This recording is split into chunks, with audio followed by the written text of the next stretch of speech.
Pasar merupakan tempat atau mekanisme bertemunya penjual dan pembeli untuk melakukan transaksi, jual beli barang atau jasa. Pasar tidak selalu berbentuk fisik karena transaksi juga dapat dilakukan secara digital atau melalui sistem lainnya. Fungsi pasar merupakan memfasilitasi distribusi barang dan jasa dari produsen ke konsumen. Fungsi membentuk harga yaitu membantu dalam menentukan harga suatu barang atau jasa melalui mekanisme permintaan dan penawaran. Fungsi promosi yaitu menjadi sarana bagi produsen untuk memperkenalkan produk mereka kepada calon konsumen. Struktur pasar ditentukan oleh jumlah pelaku dalam pasar, jenis produk, dan tingkat persaingan yang terjadi di dalamnya.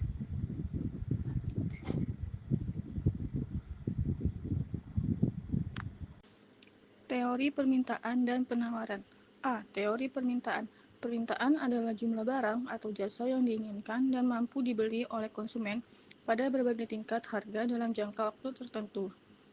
Hukum permintaan menyatakan bahwa jika harga barang meningkat, maka jumlah permintaan terhadap barang tersebut akan menurun, dan sebaliknya, jika harga barang menurun, maka jumlah permintaan akan meningkat. Faktor yang mempengaruhi permintaan.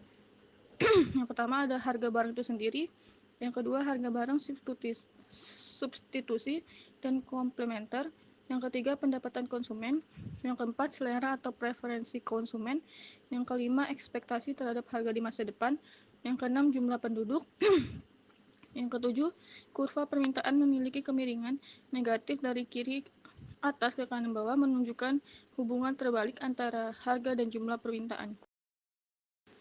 B. Teori penawaran. Penawaran adalah jumlah barang atau jasa yang ditawarkan oleh produsen pada berbagai tingkat harga dalam jangka waktu tertentu.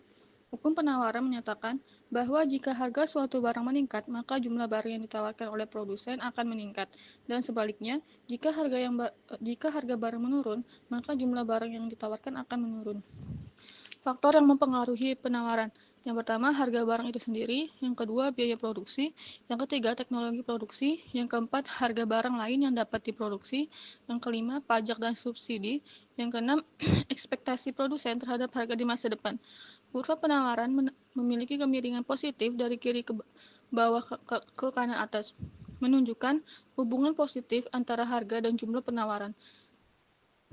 Keseimbangan pasar terjadi ketika jumlah barang yang diminta oleh konsumen sama dengan jumlah barang yang ditawarkan oleh produsen pada suatu tingkat harga tertentu.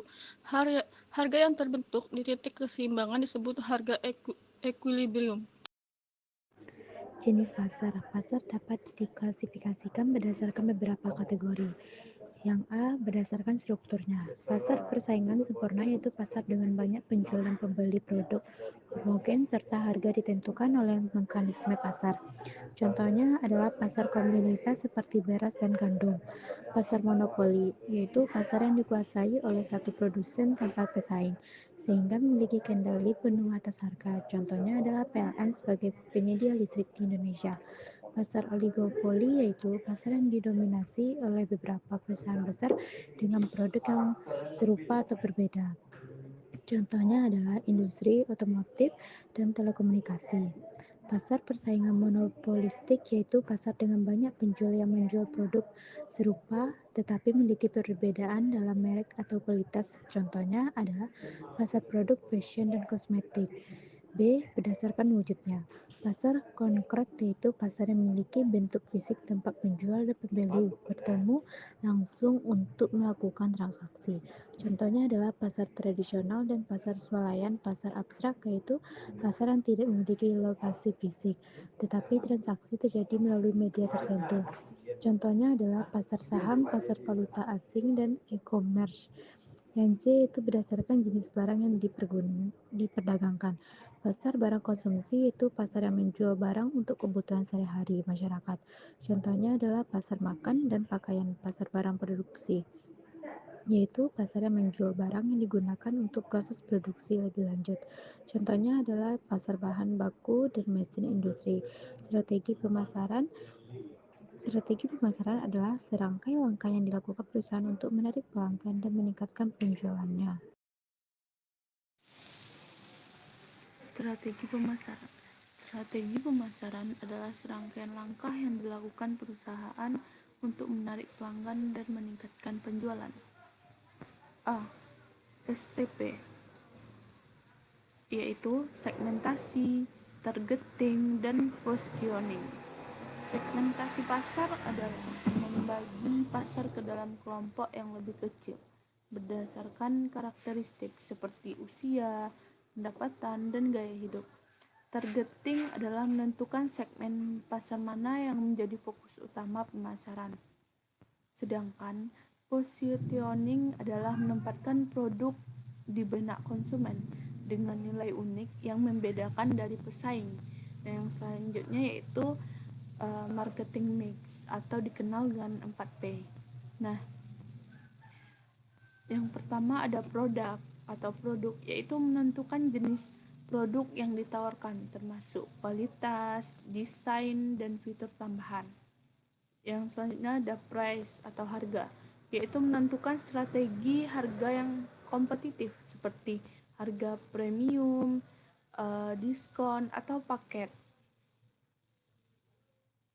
Yang keempat ada place atau tempat atau distribusi, yaitu menentukan bagaimana produk atau distribusi baik melalui toko fisik maupun online.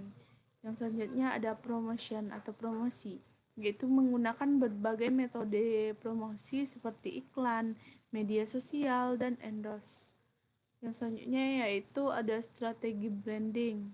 Nah, strategi branding ini tujuannya membangun citra positif dan loyalitas pelanggan terhadap suatu produk atau perusahaan. Strategi branding ini meliputi desain logo, slogan, kemasan, serta kampanye pemasaran. Itu pun dilakukan secara konsisten. Yang selanjutnya ada digital marketing. Nah, tujuannya itu untuk meningkatkan peringkat website di mesin pencari untuk menarik lebih banyak pelanggan. Media sosial yaitu memanfaatkan platform seperti Instagram, Facebook, dan TikTok untuk berinteraksi dengan pelanggan. Nah, di sini juga ada email marketing, yaitu menggunakan email untuk memberikan promosi, informasi produk, dan membangun hubungan dengan pelanggan. Ada juga influencer marketing, tujuannya yaitu bekerja sama dengan influencer atau tokoh terkenal untuk mempromosikan produk.